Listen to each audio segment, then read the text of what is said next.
आइ के सब गोटा हाथ उठाइयो त जते गोटा सुतल छिए सब गोटे के हाथ उठाइए त लंबा लंबा खड़ा क के बोल दे बाबा भोलेनाथ की बोल दे बाबा भोलेनाथ की और ताली के साथ भांग के बाड़ी तई में नाग कारी कारी हे सिगल को नाग जाय अपना और की अब वो हमारा ही चाहिए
भैया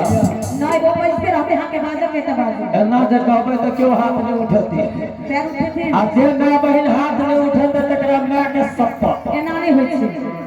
आ जेकर माय मर गेल हो तकरा साउस के शपथ आ जेकर साउस में दुनू दुनिया से ओकरा एकरा माय के शपथ ई कोनो बात नहीं हाथ का सब गोटे ठीक सब गोटे हमर में हमरा दुटा में एगो पापक में एगो धर्मक में